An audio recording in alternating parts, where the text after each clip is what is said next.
បើតាមការប៉ាន់ស្មានរបស់ខ្ញុំបើសិនជាសភាហ៊ានបោះឆ្នោតគ្រប់គ្រងនៅកម្រងនេះកុំភ្លេចឲ្យសោះថារដ្ឋាភិបាលរងចាំទប់បាតកម្មទៅបាញ់នេះខ្ញុំឡើងមកគឺ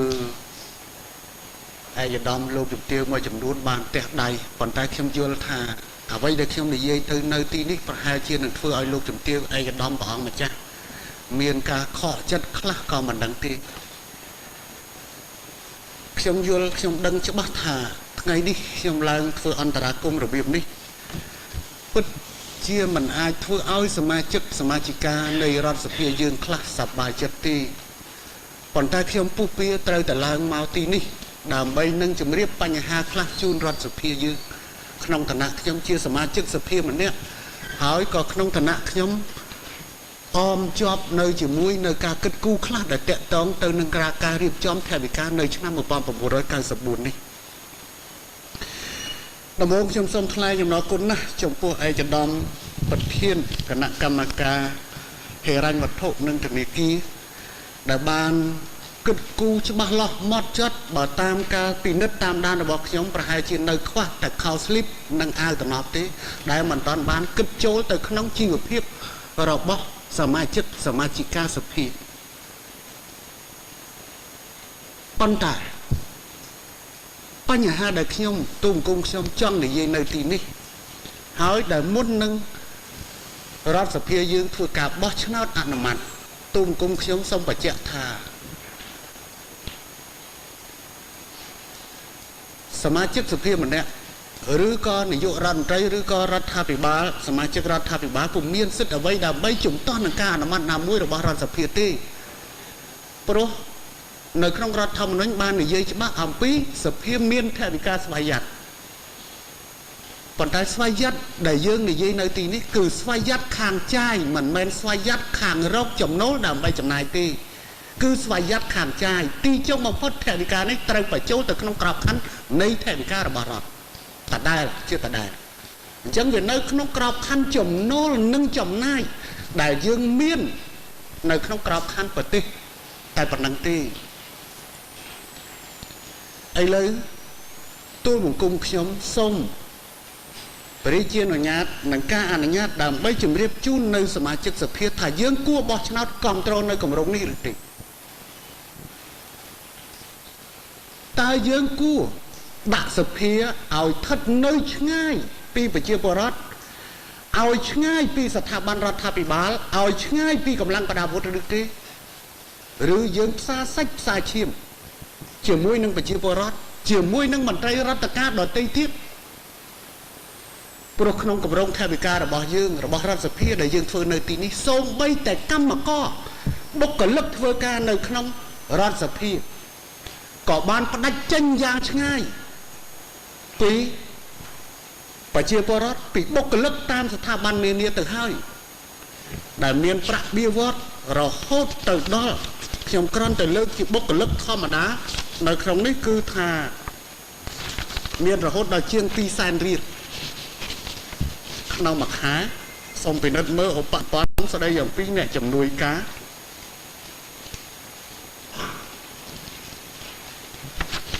អញ្ចឹងទេតើយើងនឹងទៅជាអីឥឡូវហ្នឹងបើយើងនៅដាច់ឆ្ងាយយ៉ាងដូចនេះយើងទៅជាអីខ្ញុំសូមជម្រាបថាបើតាមការប៉ាន់ស្មានរបស់ខ្ញុំបើសិនជាសភាហ៊ានបោះឆ្នោតគ្រប់គ្រងនៅគម្រោងនេះកុំភ្លេចឲ្យសោះថារដ្ឋាភិបាលរងចាំទប់បាតកម្មទៅខ្ញុំជឿអញ្ចឹងរងចាំទប់ទៅគ្រូបង្រៀនកំពុងលក់ចេកអាំងតើគេទាទេបើសភាចេះរស់គ្រូបង្រៀនចេះរស់ទេទីហ៊ានគេទៅច្បាំងគេមិនស្មើនឹងរដ្ឋសភាការពិតគេមិនបានទទួលនឹងការទុកចិត្តសម្រាប់មកអង្គុយនៅទីនេះទេក៏ប៉ុន្តែគេយកទ្រូងរបស់គេដើមទ្រូងរបស់គេទៅការពារប្រជាពលរដ្ឋយើងអង្គុយសក់នៅទីនេះកងយោធពលខេមរៈភូមិន្ទកំពុងដេកនៅព្រៃនៅឡើយទេគេចេះទៀតនេះ គេចេះនិយាយដល់យើងថាប្រាក់ខែវាត្រូវតែមានខោអាវវាត្រូវតែមានស្អីឥឡូវកងយុទ្ធពលខេមរៈភូមិន្ទម្សិលមិញនេះសម្ដេចក្រុងព្រះនិងខ្ញុំបានប្រជុំខាងយោធាទាំងព្រឹកទាំងល្ងាចគ្រាន់តែខោអាវក៏ខ្វះដែរដូរថាដូរវាមិនតាន់គ្រប់ទៅចោះអាសម្លៀកបំពាក់ចាស់នោះវាមិនតាន់មានទៅទៀតវាលហែកខ្ញុំសូមជម្រាបថាខ្ញុំនិយាយយ៉ាងនេះខ្ញុំទូពៀនណាដើម្បីនឹងនិយាយនៅទីនេះព្រោះខ្ញុំដឹងថាទាំងគេទាំងខ្ញុំចង់បានណាបើបូកសរុបទៅវា2000គិតត្រួសខាងហិរញ្ញវត្ថុគិតដោយយកអត្រាណាមួយនៃប្រាក់រៀលនិងដុល្លារសប្តាហ៍វា$2557ក្នុងមួយខែគិតទាំងបៀវត្តទឹកទាំងសេវាកម្មបេសកកម្មដល់ទៅទៀតអញ្ចឹងវាបូកសរុបទៅគឺថាបើគិតគឺប្រាក់ខែសុទ្ធគិតតាមប្រាក់ខែសុទ្ធគឺថាវា$2813គិតនឹងស្មើនឹងអត្រា2200នៅថ្ងៃនេះគឺប្រាក់ខែមួយអ្នក1,786,8600រៀលស្មើប្រាក់ខែរបស់នាយករដ្ឋមន្ត្រីមួយឆ្នាំហើយសេវាកម្មដទៃទៀតជាង5លានក្នុងមួយខែយើងទទួលបានទៀតបើយើងបោះឆ្នោតគ្រប់គ្រងគ្នាយើងដើម្បីឲ្យប្រាក់ខែខ្ញុំក៏ចង់បានដែរនិយាយមិនចង់បានអ្វីលុយប៉ុន្តែសួរថាយើងអង្គុយនៅទីនេះសោកទៀតទេខ្ញុំនឹងឡើងអន្តរាគមន៍នៅពេលនេះខ្ញុំមិនទាន់ដឹងប្រតិរបស់សម្ដេចក្រុងព្រះយ៉ាងម៉េចទេប៉ុន្តែខ្ញុំជឿថាលោកប្រហែលជាក៏គិតគូរដល់បញ្ហាស្ថានភាពថវិកាដែរបានបើសិនសភាអនុម័តគ្មានការជ្រើសរើសណាមួយសម្រាប់រដ្ឋាភិបាលក្រៅតែពីបញ្ចូលទៅក្នុងថវិកាជាតិទេប៉ុន្តែកុំភ្លេចថាថវិកាគឺមានកម្រិតចំណូលច្បាស់លាស់អត់តន់រកអីបានពីនឹងទេ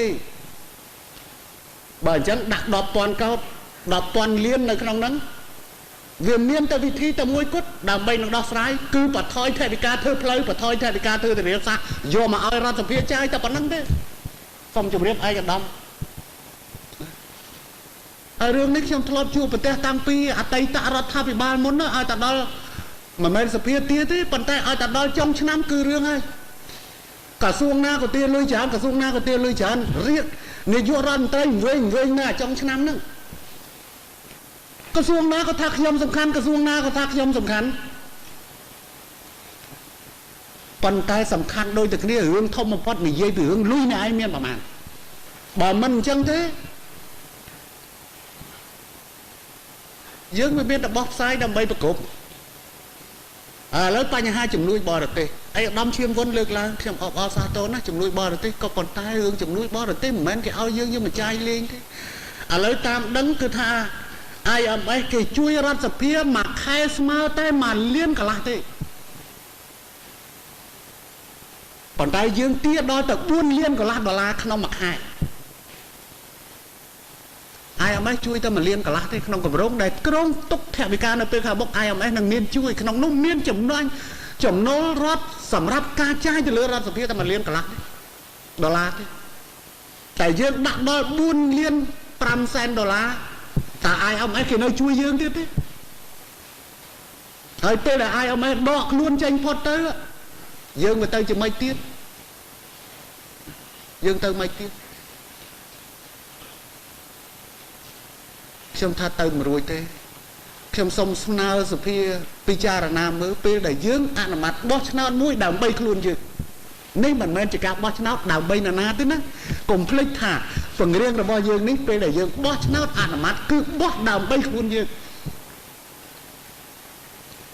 បើបោះអនុម័តថវិកាជាតិទាំងមូលនឹងបោះដើម្បីថវិកាសង្គមបោះដើម្បីថវិកាការពារប្រទេសបោះដើម្បីធ្វើផ្លូវបោះដើម្បីធ្វើធារាសាស្ត្រប៉ុន្តែថ្ងៃនេះយើងបោះឆ្នោតដើម្បីខ្លួនយើងយើងគួរបោះដើម្បីឲ្យយើងបានរស់ស្រួលណា គិតឡើងទៅខ្ញុំមិនអាយដំឈានវុនខ្ញុំអបអសាតនបែរអង្គុយគិតគណៈកម្មការអង្គុយគិតខ្វះតែខោស្លីបហើយអាវតំណទេក្រៅពីនោះគិតខ្ទេចអ្នកបំរើក៏គិតស្អីក៏គិតអាវក្នុងអាវក្រៅសោមជើងនេះមិនបាទខ្វះថាអីអត់មានមូលីទេខ្សឹបប្រាប់ខ្ញុំថាខ្វះខោស្លីបតែខ្ញុំនឹកថែមថាខ្វះខោខ្វះអាវតំណយើងមកគិតខ្ទេចប៉ុន្តែក្នុងពេលដែលយើងគិតខ្ទេចយើងបានគិតថាទីហ៊ានយើងនៅសមរភូមិវាមានអានឹងគ្រប់ដែរទេពលីយើងដែលចូលយាមគេមានអានឹងគ្រប់ដែរទេគេចេះមុខខំយើងបានគិតទៅដល់មុខឲ្យគេដេកទេក្នុងពេលដែលគេអត់មុខ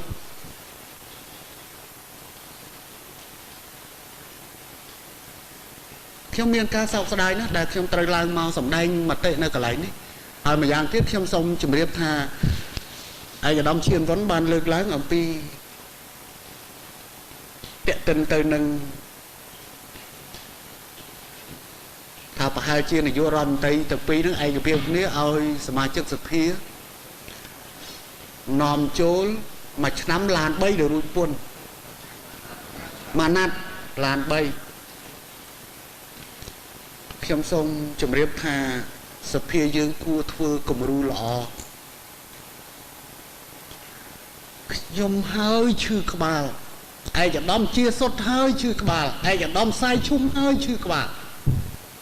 អារឿងរួចពន្ធឡាននេះបើសមាជិកសភាមានសិទ្ធិសុំរួចពន្ធឡានពួកឧត្តមសេនីយ៍មេតបក៏មានសិទ្ធិដែរក៏សុំដែរមិនណាវាខុសត្រូវគ្នាប៉ុណ្ណាទៅអភ័យឯកសិទ្ធិហ្នឹងមួយនឹងអង្គុយក្នុងប្រជុំមិនសិនតិចមានសិទ្ធិប៉ុណ្ណឹងប្រជាពលរដ្ឋឲ្យមែនអញ្ចឹងវាចេះតគ្នាអញ្ចឹងទៅគាត់ថាមួយឆ្នាំគឺតាមខ្ញុំហ៎បើសិនឲ្យរួចពន្ធក៏ត្រូវយកថវិកាដែលក្រុងទុកក្នុងសភាយកទៅបង់ពន្ធដើម្បីឲ្យដឹងថាសភាចំណាយលុយអស់ប្រមាណ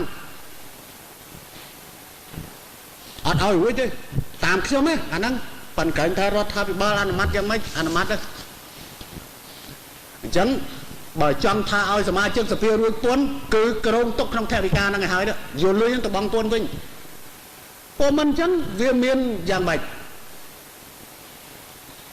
គេថាសភាចាយលុយតិចប៉ុនកុំភ្លេចអាយកលុយមកអត់បង់ពន្ធនោះអាយកឡានអត់បង់ពន្ធនោះវានៅក្នុងហ្នឹងដែរត្រូវតែបង់ពន្ធខ្ញុំថាអ្នកណាក៏ដោយត្រូវបង់ពន្ធទោះបីរត់ទិញក៏ដោយត្រូវបង់ពន្ធនិយាយគ្នាអញ្ចឹងព្រោះយ៉ាងម៉េចខ្ញុំចង់និយាយអញ្ចឹងឧទាហរណ៍ថាក្រសួងអប់រំសុំទិញឡានដោយរួចពន្ធ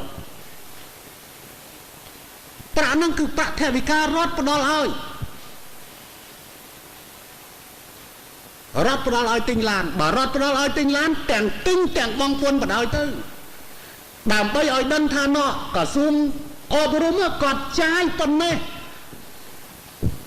ទៅចឹងវិញប៉ុន្តែខ្ញុំយល់ថាប្រហែលជាអស់លោកស្រីលោកជំទាវមិនសូវពេញចិត្តនឹងខ្ញុំនិយាយនឹងប្រហែលទេព្រោះចង់ទៅរួចពន្ធប៉ុន្តែកុំភ្លេចបើបើកបង្ហើបទៅនឹងមួយអំពើពុករលួយរើអត់រួចទេខ្ញុំហើយជាអ្នកធ្វើឈឺក្បាលរឿងបញ្ហាហ្នឹងលោកជាសិទ្ធលោកសាយឈុំសិទ្ធតែអ្នកត្រូវគេជេរបញ្ជេរអីជេរអត់ឲ្យរួចប៉ុណ្្នឹងឯងគង់របូតតាមប្រឡោះនេះទៀតលោកគង់សំអល់ហ្នឹងក៏អញ្ចឹង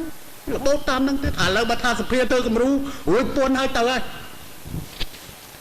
មានស្អីសុំមួយមកលក់លីសងនឹងឲ្យគេទៅទិញគាត់អ្នកនឹងអត់មានលុយទេគាត់ទៅធានាយកអាដែងឡាននោះចូលមកហ្នឹងគាត់ថាលក់ទៅវាបានកម្រៃទៅបានចែកគ្នាមកបន្តិចមកបើគង់តែអញ្ចឹងដដែលក្រមគិតថវិកាអីតាមរបៀបផ្លូវច្បាប់ហ្នឹងទៅដើម្បីកុំឲ្យមានអំពើពុករលួយព្រោះយើងកំពុងតែខិតខំប្រឆាំងនឹងអំពើពុករលួយហ្នឹងទៅហើយណាហើយបើបង្កើតទម្លាប់ឲ្យសមាជិកសភាឲ្យអាដាមឈៀនវុនថា3យើងគុណមើល300ឡាន380ឡានបាទ360គិតមួយតែ$2,000ក៏វាគួរដែរអញ្ចឹងបើថាចង់ដែរដាក់ក្នុងអានឹងបដ ாய் ទៅរួចហើយទៅបង់ពន្ធ ហើយបើមិនអញ្ចឹងទេយកលុយទៅដាក់កប៉ៅឲ្យហ្មងកុំឲ្យគាត់ប្របាក់ដើរទៅរត់ទិញលីសង់ឯណាឯណីទៀតអាហ្នឹងខ្ញុំសូមអំពាវនាវគណៈកម្មការអំពាវនាវសមាជិកសភារបស់យើងហើយសូមអភ័យទោសពីឯកឧត្តមប្រធានឯកឧត្តមអនុប្រធាននៅការលើកឡើងរបស់ខ្ញុំនេះព្រោះថាខ្ញុំមិនចង់ឲ្យមានឥទ្ធិពលអាក្រក់ហើយធ្វើការបដិច្ចសភាចេញអស់ឥឡូវយើងផ្ដាច់សភាបើយល់ទៅតាមគម្រោងនេះគឺយើងផ្ដាច់សភាដូចជាថាមិនមែនជាបុគ្គលក្នុងសមូហភាពទៀតទេវាទៅជាបុគ្គលដែលនៅតែតល់ពីលើសមូហភាពហើយណា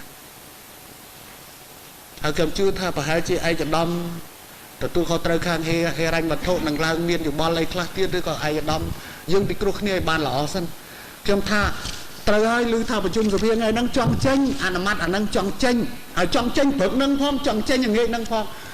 ខ្ញុំថាកុំលឿនពេកយី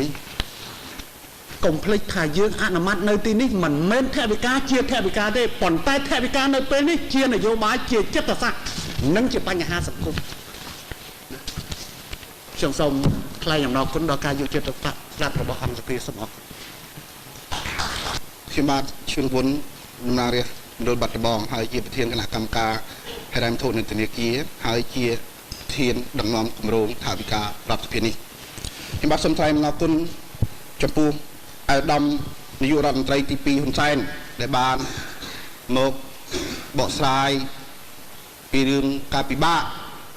សម្រាប់គោលការណ៍នយោបាយរបស់រដ្ឋាភិបាលបើសិនជាមានការសម្រេចថវិកានេះខ្ញុំបានយល់ហើយថារដ្ឋាភិបាលមានការពិបាកក៏ប៉ុន្តែសមាជិកសភាត្រូវការរស់បម្រើការងារតំណាងរាស្ត្រឲ្យបានត្រឹមត្រូវ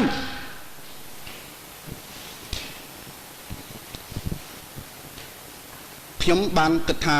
មិនចង់ឲ្យភាសាច្រើនទេក្នុងរឿងនេះព្រោះវាអាចវែងឆ្ងាយណាស់ហើយអាចមានការពិបាកដល់ថវិកាជាតិ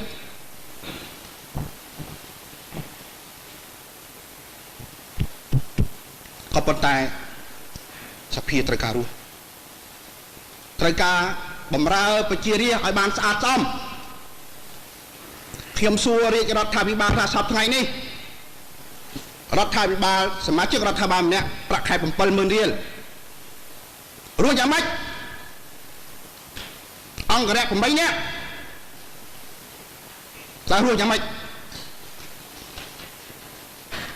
យើងតំណាងរាស្ត្រយើងមិនអាចធ្វើចឹងបានទេយើងចង់បានស្អីដែលស្អាតស្អំឯកឧត្តមប្រធានហ៊ុនសែនក៏មានប្រសាសន៍រួចហើយថាត្រូវការរាជរដ្ឋាភិបាលមួយស្អាតស្អំសមាជិកទាំងអស់ស្អាតស្អំព្រះអង្គសម្ដេចក្រមព្រះក៏មានប្រសាសន៍ក៏មានទូលចឹងដែរបកូនណាក៏លោកមានទូលចឹងដែរតើយើងបន្តការសំពេចសំពិលដល់ណាទៀតខ្ញុំដឹកនាំធ្វើថវិការបស់រដ្ឋសភាទៅតាមច្បាប់របស់រដ្ឋធម្មនុញ្ញដែលសម្ដេចប្រធាននិងថ្នាក់ដឹកនាំសភាទាំងអស់បានប្រកួតប្រជែងកិច្ចខ្ញុំបានគិតគូរណាស់ក្នុងរឿងនេះគណៈកម្មការបានគិតគូរណាស់ចឹងហើយបានសូមទៅពិភាក្សាជាមួយនឹងឯកឧត្តមរដ្ឋមន្ត្រីក្រសួងហិរញ្ញវត្ថុមុននឹងដាក់ជូនអង្គសភាសម្រាប់យើងមិនដែលគិតគូរថាសុំរួចពន្ធឡាន3ទេតំណាងរាស្ត្រមិនដែលសុំរួចពន្ធទេក៏ប៉ុន្តែតំណាងរាស្ត្រត្រូវការមធ្យោបាយដឹកជញ្ជូននៅក្នុងថវិកាដែលទូមគុំខ្ញុំបានរៀបចំនេះយើងមិនបានដាក់ថាសុំរួចពន្ធឡាន3ទេយើងត្រូវការមធ្យោបាយដឹកជញ្ជូនមួយដែលនៅក្នុងនោះមានថវិកាមួយសម្រាប់ជូនអ្នកតំណាងរាស្ត្រ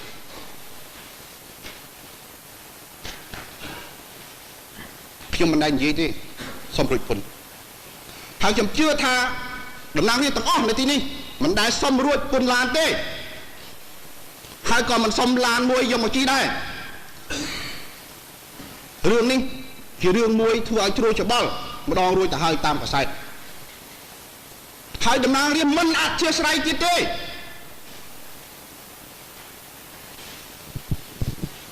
ចំណុចទី2អាដាមនាយករដ្ឋមន្ត្រីទី2មានប្រសាសន៍មិញថាយើងត្រូវបង់ពន្ធខ្ញុំយល់ហើយខ្ញុំយល់ស្របសមាជិកតំណាងរាស្ត្រម្នាក់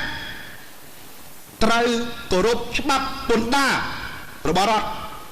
បើច្បាប់ពន្ធដារនឹងចែងថាគ្មានឲ្យអ្នកតំណាងរាស្ត្ររួចពន្ធទេអ្នកតំណាងរាស្ត្រត្រូវបង់ពន្ធទៅលើប្រាក់បៀវត្សនិងប្រាក់បំណាច់ក្នុងនោះគឺ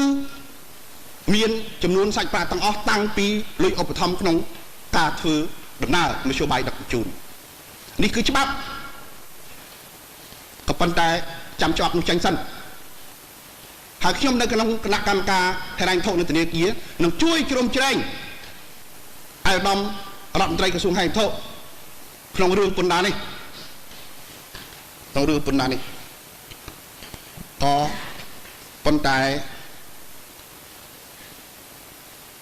យើងច្រើនតែនិយាយច្រើនតែគិតកន្លងមកក្តីក្នុងពេលបច្ចុប្បន្ននេះក្តីថាពិបាកណាស់រឿងពន្ធដារខ្ញុំសូមអធិស្ឋានអាយដាមប្រធាននិងអនុប្រធានអង្គសភាអធិស្ឋានពីអង្គសភានិយាយពីរឿងពន្ធដារដែលមិនបានតាក់ទងនឹងអង្គការនីតិបញ្ញត្តិទេ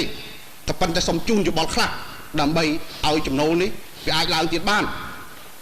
ដើម្បីអាចក្រៃលោមានថវិកាមកជួយសភាក្រៅពីអំណោយឬជំនួយរបស់ IMF ឬផ្សេងទៀតយើងថាពន្ធដារបានណាពន្ធដារតកណាយកប៉ះពាល់ជីវភាពប្រជាជនក៏ប៉ុន្តែមានពន្ធច្រើនណាស់ដែលយើងយកហើយមិនប៉ះពាល់ជីវភាពប្រជាជនយើងមិនទាន់ធ្វើអា555ផ្លាកបណ្ណានៃលើផ្សារថ្មី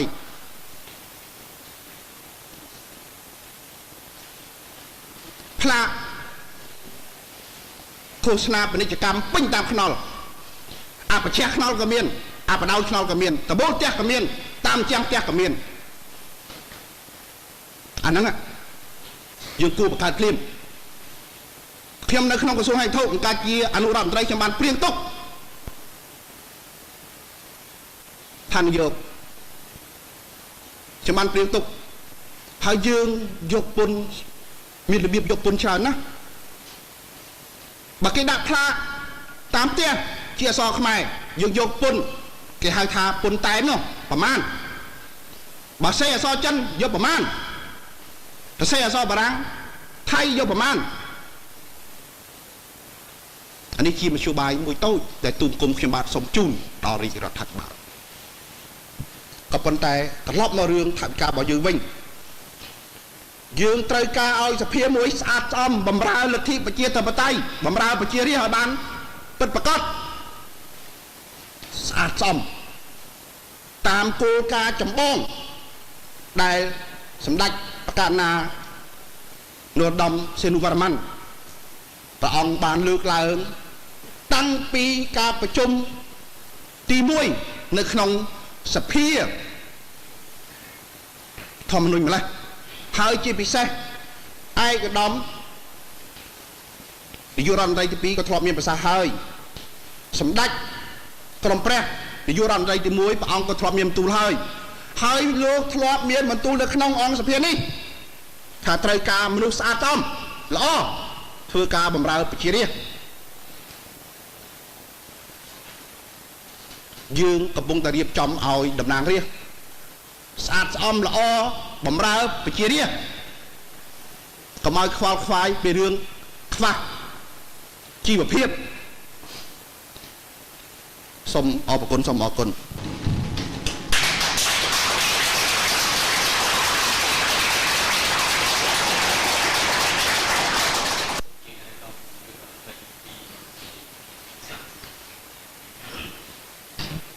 ខ្ញុំមកនេះគឺសូមម្ដងទៀតប្រហែលជារំខានតិចហើយឯកឧត្តមឈៀមរុនឡើងបញ្យល់លំបាញ់មាញ់នេះគឺត្រឹមល្អណាស់និយាយចង់ឲ្យរស់ប៉ុន្តែបញ្ហាខ្ញុំសូមលើកបញ្ហា2ដើម្បីជម្រាបជូនហើយសូមឲ្យគូបំភ្លឺផងដែរតើសភានឹងទប់ទល់ដល់បញ្ហាដោះស្រាយបញ្ហានឹងយ៉ាងម៉េចដើម្បីគ្រោងគុក ទុកនៅយថាហេតុនៅពេលខាងមុខនេះការក្រុមគ្រប់ទុកពីមួយតើយើងដោះស្រាយថវិកាយ៉ាងម៉េចលុយវាអត់នេះជាបញ្ហាបើអញ្ចឹងគឺសូមឲ្យសភាមេត្តាផ្ដល់យោបល់ដល់រដ្ឋាភិបាលរាជរដ្ឋាភិបាលតើគួរកាត់ថវិកាវិស័យណាខ្លះដើម្បីមកបំពេញឲ្យការចំណាយរបស់សភាឬក៏ត្រូវបោះលុយបន្ថែមដើម្បីបំពេញព្រោះលុយវាអត់មិនមែនបានសក្តិថាមិនឲ្យសភារស់នោះទេប៉ុន្តែរស់របៀបម៉េចគឺរស់ឲ្យសមរម្យទៅនឹងកម្រិតដែលយើងមានខ្ញុំចង់បានប្រាក់ខែច្រើនជាងនឹងទៅទៀតណាហើយពាក្យដែលថាបកគោណាថាស្អាតស្អំមិនមែនបានសក្តិថា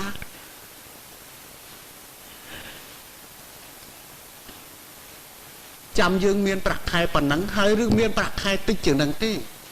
បញ្ហាសំខាន់ឥឡូវនេះស្អាតស្អំនៅក្នុងកលៈទេសៈដែលយើងអត់ថវិកាដែរទេខ្ញុំចង់មុននឹងធ្វើការបោះឆ្នោតនេះគួរតែធ្វើការពិគ្រោះគ្នាបន្តិចខ្ញុំយល់ហើយពាក្យថារស់បញ្ហាទី2ខ្ញុំចង់សួរយោបល់សភាទុកជាមុនតើនឹងដោះស្រាយយ៉ាងម៉េចបើសិនជាយើងអនុម័តនេះទៅ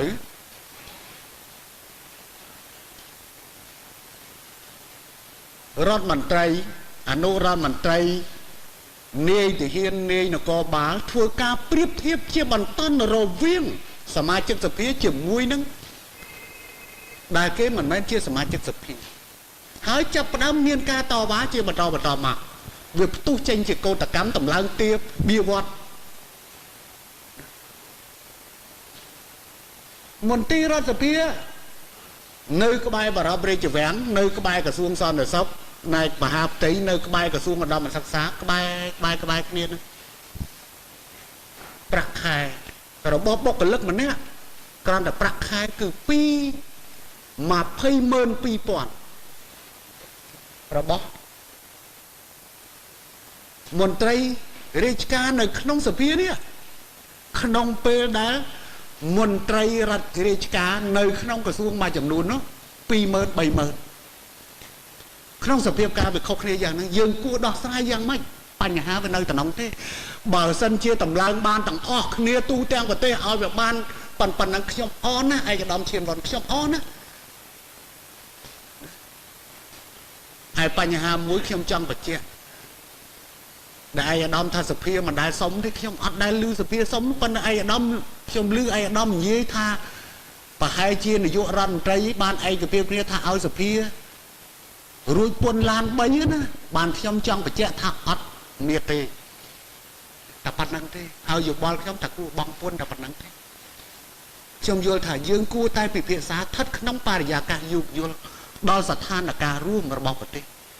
ប្រហែលជាយើងនៅទីនេះគឺវាមិនមែនជាយើងតែប៉ុណ្្នឹង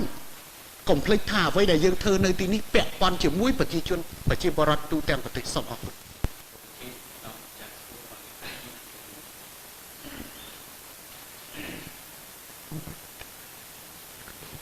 សូមគោរពគណៈធិបតីសូមគោរពអង្គសភា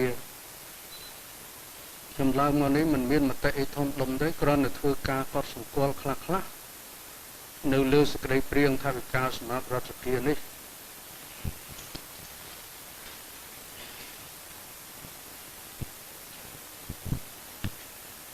បើយើងគិតទៅជាចំណាយសម្រាប់សមាជិកសភាម្នាក់ដែលឯកឧត្តមសំរងស៊ីបានគិតតែប្រហែលជាជាង$2,000មួយខែប៉ុន្តែខ្ញុំអង្គុយចិត្តឯកឧត្តមវិញ្ញជាតិនឹងឯកឧត្តមវិញ្ញជាតិបានកត់តាំងពីដើមដល់ចប់បូកទៅឃើញម្នាក់$3,794ក្នុងមួយខែបានជាខ្ញុំគិតថាចេះទេខ្ញុំគិតស្រួលចេះថាក្នុងមណ្ឌលខ្ញុំមណ្ឌលស្វាយរៀងដែលជាខេត្តមួយក្រីក្រក្នុងចំណោមខេត្តទៀតនោះរហូតដល់ទឹកធ្វើស្រែមិនបានផងមានសមាជិកសភា5នាក់បើប្រសិនជាម្នាក់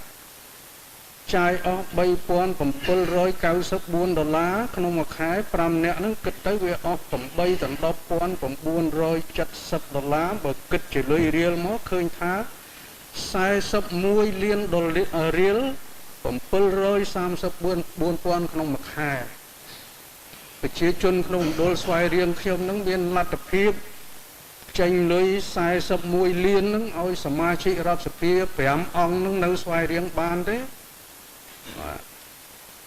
បានតែខ្ញុំគិតខ្លីជាអ្នកល្ងងអញ្ចឹងពីព្រោះថាថវិកាយើងហ្នឹងបានពីណាមកបានពីលុយនៃប្រជាជនបងប្អូនបានអីចូលមកហើយហ្នឹងវាអត់មានបានពីណាក្រៅពីប្រជាជនទេហើយនឹងលុយនេះគេជួយពីក្រៅមកនោះ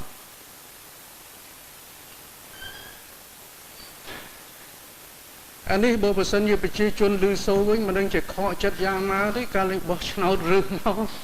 ថារើសទាំងអស់គ្នានឹងឲ្យមកបង្រើផលប្រយោជន៍ប្រជាជនការពារផលប្រយោជន៍ប្រជាជនហើយតែដល់បានឡើងទៅទេវាទៅជាទាអីទាច្រើនពេកគេរត់មិនរួចគេសុំរំលាយរដ្ឋសភានឹងទេដឹងខ្ញុំជាចោតសួរក្នុងខ្លួនខ្ញុំនេះខ្ញុំអង្គុយហ្នឹងគេសុំរំលាយរដ្ឋសភានឹងទេដឹងហើយវាពិបាកគេពេក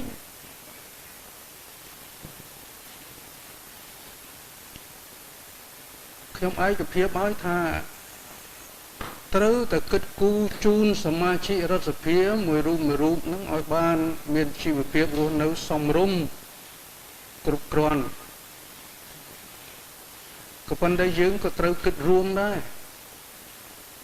ទូទាំងប្រទេស8លាននាក់យើងត្រូវតែគិតរួមដែរភ្ជាប់ទៅជាមួយគ្នាដែរកុំឲ្យយើងដាច់ពីគេតែយើងដាច់ពីគេខ្លាំងពេកអានឹងក៏ពិបាកដែរ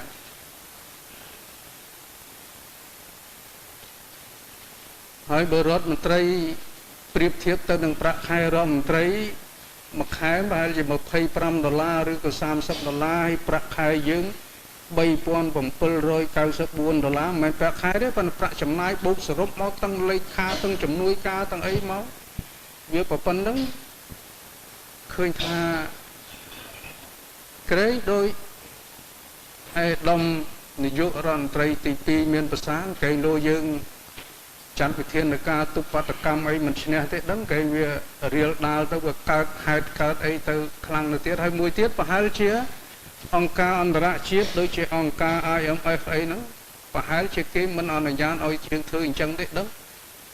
ពីព្រោះជំនួយនេះគេជួយមកយើងហ្នឹងសូមជម្រាបគេជួយមកយើងហ្នឹងអត់មានច្រើនទេតិចតួចទេតាមឲ្យឧត្តមសំរងស៊ីឡើងមកជូនលេខអានេះគេជួយសម្រាប់អីគេជួយថាកុំឲ្យសភាពការនៅប្រទេសហ្នឹងវាកលាប់កាប់ខាកុំឲ្យវាមានព្រឹត្តិការណ៍អីដែលធំកើតឡើងកុំឲ្យវាអស្ថិរភាពទៅដើម្បីយើងកសាងប្រទេសជាតិមិនគេជួយមកគ្រាន់តែប៉ុណ្្នឹងទេហើយបើប្រសិននេះគេជួយមក1លានទូទាំងប្រទេសរួចគ្រាន់តែសមាជិករដ្ឋសភា120នាក់ចាយអស់4លានទៅ5លានដុល្លារទៅហើយលើសរបស់គេជួយមក1លាន4ដងទៅហើយអានឹងធ្វើម៉េចទៅគេជួយយើងបានទេមិនបានទៅគេមានមតិយ៉ាងម៉េចចឹងបានតែយើងគិតពិចារណាទៅគ្រប់ជ្រុងជ្រោយដែរចឹងបានខ្ញុំសូមស្នើថាសមាជិកសភាយើងមួយរូបគួរគិតពិចារណាដែរយើងចង់បានដែរឲ្យវាបានជីវភាពសមរម្យគ្រប់គ្រាន់ដែរក៏ប៉ុន្តែយើងគិតរួមទៅទូទាំងប្រទេសផងនិងសភាពការទូទាំងប្រទេសផងហើយចំពោះឡានពិតហើយថាសមាជិករដ្ឋសភាអត់ឡានសមាជិកគណៈរដ្ឋមន្ត្រីមានឡានតើមានឡានជិះគ្រប់គ្នាផងទេព្រោះខ្ញុំជាង3ខែខ្ញុំជិះឡានផ្ទាល់ខ្លួនខ្ញុំដេញប៉ះឲ្យទេឡានរដ្ឋមិនទាន់មានឡើយទេសមាជិករដ្ឋាភិបាលអត់ទាន់មានឡានជិះគ្រប់គ្នានៅឡើយទេ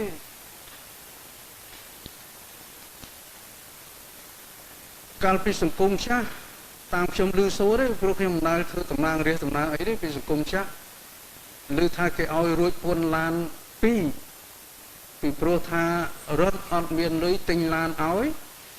បើអញ្ចឹងទិញឡានខ្លួនឯងមួយទៅលក់ទៅអត់យកពន្ធ 50% ហ្នឹងគឺថាលក់ឡានមួយទៅវាចំណេញ 50% ហើយទិញឡានទី2លក់ទី2អត់យកពន្ធទៀតទៅវាបាន 100% ហើយឡានហ្នឹងក៏ដូចជារួចខ្លួន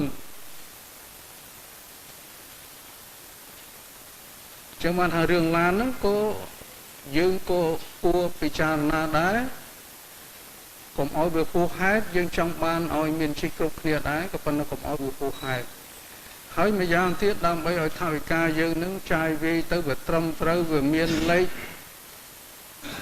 បាទចូលក្នុងបញ្ជី100អីសពគ្រប់ខ្ញុំក៏ឯកភាពតាមមតិរបស់ឯកឧត្តមហ៊ុនសែនណាថាបើយើងទិញឡានយើងគ្រោងលុយក្នុងថវិកានោះសម្រាប់បង់គយទៅពីព្រោះឡានរដ្ឋាភិបាលសងៃក៏ឲ្យបង់គយដែរឡានរដ្ឋាភិបាលបើអត់បង់គយទេយកទៅចុះលេខគេអត់ចុះឲ្យទេគេទាស្បត់គយមើលហើយកន្លងមកថាកន្លងមកវាពោះទៅហើយអ្នកដេញមានផ្កាយមានកំភ្លើងមានអីនោះចេះតែមានកម្លាំងទៅទានេះទានោះទៅអញ្ចឹងចេះតែបានខ្លះទៅក៏ប៉ុន្តែសូមជម្រាបថាអ្នកដេញបំរើរត់យើងនឹងភាគច្រើនណាស់95% អត់មានបានរួចពន្ធឡានពន្ធអីនោះទេបាទអញ្ចឹងឥឡូវនេះក៏យើងគួរគិតពិចារណាដែរមិនមែនថាអ្នកដេញបំរើនៅក្នុងរដ្ឋកម្ពុជាពីដើមមកវា 100% សិតតែរួចពន្ធឡានសិតតែបានឡានបានផ្ទះគ្រប់គ្នាអត់មានអញ្ចឹងទេអញ្ចឹងយើងក៏គួរគិតគូរពិចារណាដែរចំពោះលើកអំពីអ្នកការពារអង្គរៈឯកឧត្តមជុំវិញលើកអង្គរៈ8នាក់ឯនោះយើងខ្ញុំភាកច្រើនអត់ទេខ្ញុំផ្ទាល់អត់ឲ្យខ្ញុំជឿថាឯកឧត្តមវិទ្យាទៀតភាកច្រើននៅក្នុងរដ្ឋាភិបាលនឹងអត់មានអង្គរៈ8នាក់ទេតែម្នាក់អត់ផងខ្ញុំអត់មានទេម្នាក់ក៏អត់ដែរអត់មានសុំដែរយើងអត់មានចំណាយទៅលើអញ្ចឹងទេឥឡូវនេះយើងចង់ធ្វើដូចថៃមួយចំនួនខ្ញុំនិយាយមួយចំនួននេះមិនចង់ធ្វើទាំងអស់នេះគឺថាមានលេខាជំនួយការផងអីផងប្រហែលជាយើងធ្វើបាទទេពីព្រោះថាគេដើរចោលយើងទៅវា5ដល់10ឆ្នាំទៅ20ឆ្នាំទៅហើយគេដើរចោលយើងនោះហើយយើងក្នុងពេលហ្នឹងមិនទៅនៅមួយកន្លែងយើងថយក្រោយទៅទៀតបើអញ្ចឹងឥឡូវយើង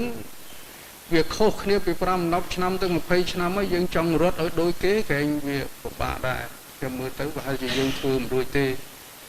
ហើយការងារយើងក៏មិនទាន់ទៅមានចាំទៀមទាឲ្យមានអ្នកជំនួយការមានលេខាមានអីតាមដែរយើងអ្នកតំណាងប្រជាជនឥឡូវខ្ញុំសូមស្នើអញ្ចេះថាយើងធ្វើការអញ្ចឹងសិនទៅដោយអត់អ្នកជំនួយសិនទៅហើយបើការងារវាច្រើនមែនវាទៀមទាមែនយើងធ្វើម្នាក់ឯងធ្វើទៅវាមិនរួចវាមិនអស់អានឹងសូមយើងគិតពិភាក្សាគ្នាដោះស្រាយទៅទៀតមួយជំហានម្ដងមួយជំហានម្ដងទៅស្រួលជាងប៉ុន្តែពេលឥឡូវដែលស្រុកយើងកំពុងតែក្រយ៉ាងនេះកំពុងតែតឹងតែងយ៉ាងនេះគួរយើងគិតគូរពិចារណាដែរពីរឿងលុយកាក់ចាយ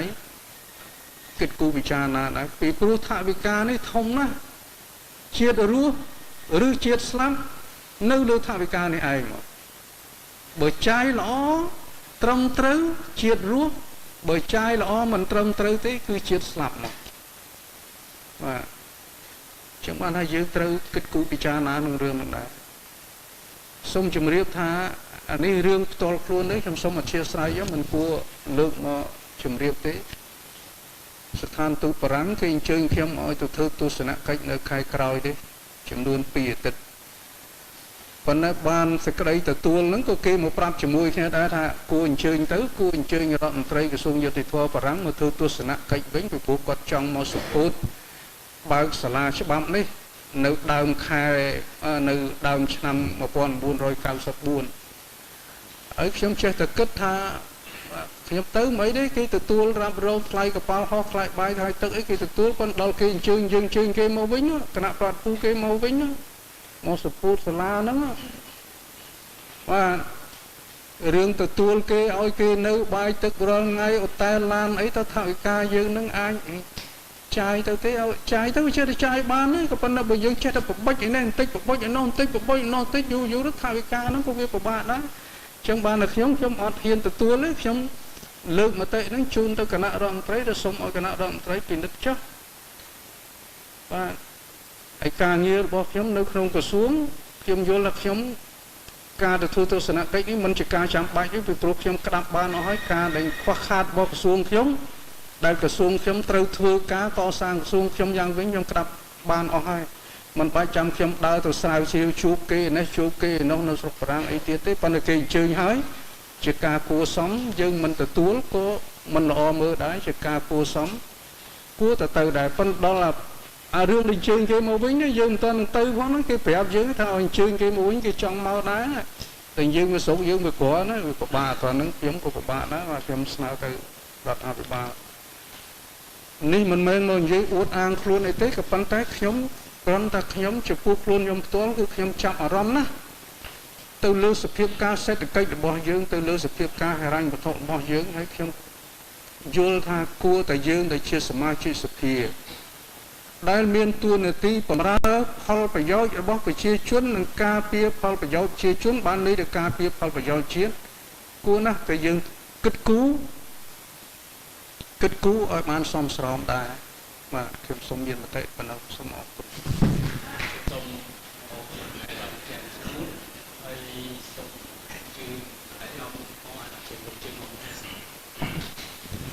ខ្ញុំបាទឈឹងវុនតំណាងរាជមណ្ឌលបាត់ដំបងប្រធានគណៈកម្មការហិរញ្ញវត្ថុនិងធនាគារនៃរដ្ឋាភិបាលសូមគោរពអាយដាមប្រធានអនុប្រធានសូមគោរពអាយដាមនាយករដ្ឋមន្ត្រីទី2អាយដាមលោកជំទាវសូមអភ័យទោសសូមស្វែងគុំព្រះអង្គម្ចាស់ខ្ញុំបានឡើងមកនេះគ្រាន់តែចង់បកស្រាយនៅចំណុចខ្លះព្រោះតាមអង្គុយស្ដាប់មិញទៅអាយដាមរាំងស៊ីក៏បានលើកឡើងម្ដងរួចហើយជាពិសេសមិញនេះអាយដាមចែមស្ងួនបានលើកឡើងម្ដងទៀតគេមិនដែលឲ្យលុយមកជួយយើងយកមកចាយលេងទេភាសានេះសភាមិនត្រូវការស្ដាប់ទេសមាជិកសភាមិនដែលគិតថាយកលុយថវិកាជាតិមកចាយលេងទេគឺសម្រាប់បម្រើកិច្ចការសភាបម្រើភារកិច្ចជាតំណាងរាស្ត្រយើងយល់ថាដើម្បីបម្រើកិច្ចការរបស់យើងជាតំណាងរាស្ត្រនៅចិត្តប្រជាជនតើតើយើងមានលទ្ធភាពទៅនៅចិត្តប្រជាជនកើតបាទទៅនៅចិត្តប្រជាជនកើតឲ្យដំប្រធានហ៊ុនសែននាយករដ្ឋមន្ត្រីទី2មានប្រសាសន៍មិញត្រឹមត្រូវណាស់យើងមិនត្រូវឲ្យដាច់ឆ្ងាយពីជារាជទេថាវិការរដ្ឋាភិបាលរៀបចំឡើងនេះគឺដើម្បីឲ្យបានទៅនៅចិត្តប្រជាជនមានលទ្ធភាពដឹកជញ្ជូនធ្វើដំណើរបម្រើប្រជាជនមិនមែនយកមកចាយលេងទេថាវិការហើយខ្ញុំជឿថាយើងម្នាក់មកអង្គុយកៅអីនៅក្នុងរដ្ឋសភានេះយើងដឹងថាភារកិច្ចយើងត្រូវធ្វើអីយើងដឹងថាយើងត្រូវបម្រើប្រជារាស្ត្រយ៉ាងម៉េចខ្លះយើងដឹងមិនយើងមិនដឹងទេកន្លងមកយើងបានតស៊ូបម្រើប្រជារាស្ត្រច្រើនណាស់ហើយកិច្ចការរបស់យើងមិនទាន់ចប់នៅឡើយទេកិច្ចការរបស់យើងចប់លុះត្រាតែប្រជារាស្ត្ររបស់យើងរស់ស្រួលដើម្បីការពារប្រជារាស្ត្របានអ្នកតំណាងរាស្ត្រមានភារកិច្ចទទួលកៅអីពីតំណាងពីប្រជារាស្ត្រមកដែលជាតំណាងរបស់គេត្រូវមានលទ្ធភាពបម្រើគេបានខ្ញុំម្ដងទៀតទូលគុំខ្ញុំបាទសូមអធិស្ឋានកន្លងមកពាក្យតកុសបោះបោកដល់អ្នកតំណាងរាស្ត្រមានច្រើនណាស់នៅក្នុងអង្គសភានេះមានតាំងពីនិយាយថាតំណាងរាស្ត្រមិនមែនជាអ្នកជំនាញការយើងមិនដឹងអីនិយាយថាតំណាងរាស្ត្រមើលងាយប្រជារាស្ត្រយើងធ្លាប់ឮអស់ហើយថ្ងៃនេះយើងឮពីរដងទៀតថាតំណាងរាស្ត្រយកលុយថវិកាជាតិមកចាយលេងសូមអាយឧត្តមមេត្តាជាស្រីកុំយករឿងនេះមកមើលស្រាលអ្នកតំណាងរាស្ត្រសូមមើលស្រាលអ្នកតំណាងរាស្ត្រយើងដឹងថាភារកិច្ចរបស់យើងត្រូវធ្វើអីខ្លះ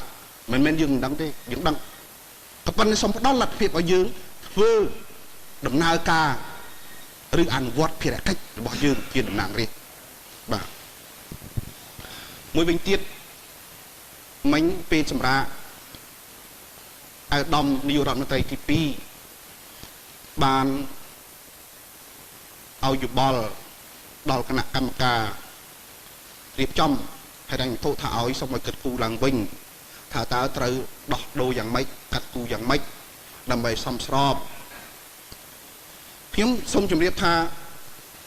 របៀបធ្វើថវិកាមានច្រើនណាស់ជាជំនាញផ្ទាល់ថវិការបស់ក្រុមហ៊ុនស្ថាប័ន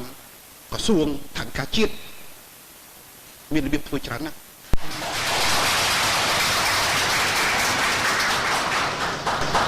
ក្រុមឯកឧត្តមប្រធានស្ដីទីឯកឧត្តមលោកប្រធានសមាជិកានៃរដ្ឋសភាខ្ញុំឡើងមុននេះក៏មានសំណូមពរដោយឯកឧត្តមឈៀនវុនបាញ់ដែរឥឡូវគឺបញ្ហាដែលយើងរៀបចំនៅទីនេះគួរតែត្រូវបានពិភាក្សាឡើងវិញដោយមានការចូលរួមរបស់ក្រសួងហិរញ្ញវត្ថុផងខ្ញុំចង់ស្នើថាដោយសារតែគម្រោងថវិការបស់យើងនៅទីនេះក៏ត្រូវដាក់បញ្ចូលទៅក្នុងថវិការដ្ឋដែរនោះការប្រជុំនៅពេលល្ងាចនេះក៏បីអញ្ជើញខាងផ្នែកក្រសួងហិរញ្ញវត្ថុមកដល់ជំរាបជូនដល់គណៈកម្មការអចិន្ត្រៃយ៍រដ្ឋសភានិងគណៈកម្មការហិរញ្ញវត្ថុនិងធនាគារអំពីកម្រិតចំណូលដែលវាមាននៅក្នុងឆ្នាំ94ព្រោះបើយើងមិនបានដឹងក្របខ័ណ្ឌរួមនៃការចំណូលរបស់យើងដែលគ្រោងទុកថាវាអាចបានប្រមាណនោះយើងពិបាកណាស់នៅក្នុងការរៀបចំចំណាយហើយអំបញ្ញមិញខ្ញុំបានពេលដែលសម្រាប់ខ្ញុំបានស្ទាបស្ទង់មើលឯកឧត្តមសំរងស៊ីថាប្រហែលជាអាចក្នុងរង្វង់ដែលក្រុងទុក4លានកន្លះនេះអាចស្ថិតនៅក្នុងកម្រិតប្រហែលជា2លានឬក៏ជាងតិចតួចដូច្នេះខ្ញុំថាប្រហែលជាប៉ុណ្ណឹងប្រហែលជាអាចសភាយើងមានការយោគយល់ទៅបានដោះស្រាយបានធ្វើម៉េចយើងព្រោះបញ្ហានេះវាបញ្ហាដូចខ្ញុំបានជម្រាបដែលសូមអំពាវនាវឲ្យមានការគិតគូរទៅលើកត្តា2យ៉ាងជាសំខាន់កត្តាទី1តើយើងមានប្រាក់ពិតប្រាកដដើម្បីដោះស្រាយឬទេព្រោះបើសិនជាយើងគ្មានប្រាក់ពិតប្រាកដទេវិធីដែលល្អបំផុតរបស់រាជរដ្ឋាភិបាលនោះគ្មានអ្វីក្រៅពីកាត់គម្រោងចំណាយទៅលើផ្នែកដទៃនោះប្រមូលយកមកឲ្យសភាចាយវិញដូចជាកាត់ពីផ្លូវថ្នល់ខ្លះកាត់ពីវិស័យអប់រំខ្លះកាត់ពីវិស័យកសិកម្មខ្លះកាត់យកមកឲ្យសភាចាយឬក៏តាមវិធីបោះផ្សាយกระดาษប្រាក់ឲ្យសម្រាប់ណាបោះផ្សាយជាថវិកាប៉ុន្តែបោះថវិកាគឺបោះចេញกระดาษប្រាក់ហើយអានេះគឺថាបញ្ហាទី1តកតងទៅនឹងថវិកាបញ្ហាទី2ខ្ញុំសូមអង្វរដោយទទូចឲ្យគិតអំពីកត្តានយោបាយកត្តានយោបាយនៅទីនេះខ្ញុំក្រែងទុកវាអត់ជាប់ទុកវាមិនជាប់ពីរឿងបញ្ហាបាតកម្មឬកោតកម្មទាមទារតម្លើងប្រាក់ខែរបស់មន្ត្រីយោជិកបុគ្គលិកសិក្សារហូតដល់ទៅទាហានប៉ូលីសខ្ញុំក្រែងទុកវាមិនជាប់ប៉ុន្តែនិយាយយ៉ាងដូចនេះមិនមែនបានសក្តិថាទុកឲ្យសមាជិកសភារបស់យើងស្ថិតនៅក្នុងកម្រិតជីវភាពដែលមិនអាចរស់បានទេត្រូវតែរស់ហើយរស់ដោយស្អាតស្អំរស់ដោយអាចបម្រើប្រជាពលរដ្ឋបាននេះដែលខ្ញុំចង់និយាយថា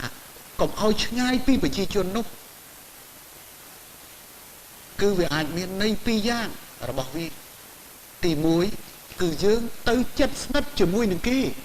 ប៉ុន្តែទី2កុំឲ្យវាចន្លោះគ្នារវាងប្រជាពលរដ្ឋក្រីក្រជាមួយនឹងយើងជាតំណែងនេះអំពីជីវភាពខាងសង្គមចឹងបញ្ហានេះឥឡូវវាដូចជាមានការជាការល្អឥឡូវនេះបើសិនជាបោះឆ្នោតទៅនេះខ្ញុំដឹងថា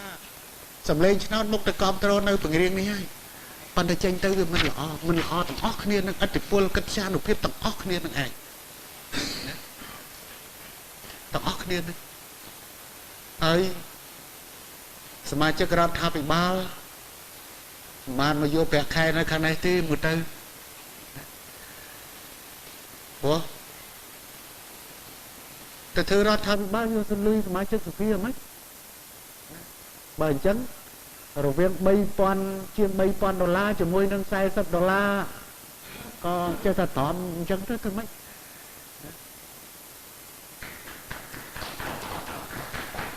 ខ្ញុំជឿថាសមាជិករដ្ឋាភិបាល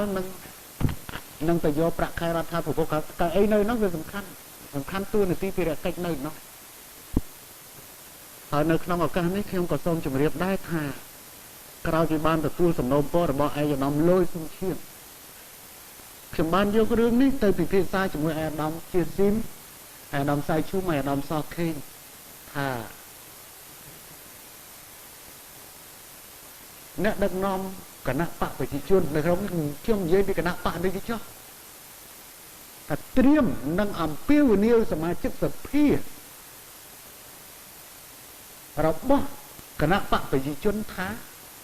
នៅក្នុងកលៈទេសៈដ៏លំបាកនេះសមាជិកសភាដែលជាសមាជិកគណៈបកប្រជាជននោះដែលមានផ្ទះមានរថយន្តហើយមិនកប់បីទានៅក្នុងកលៈទេសៈនេះដើម្បីយើងរក្សាថវិកាផ្ដល់ឲ្យបណ្ដាសមាជិកសភា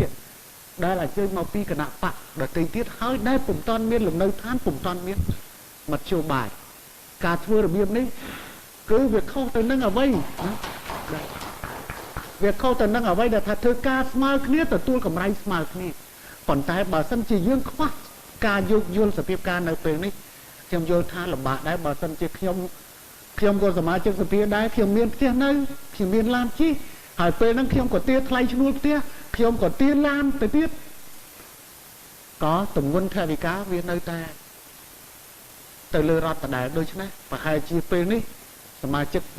សភារបស់គណៈបកប្រជាជនប្រហែលជា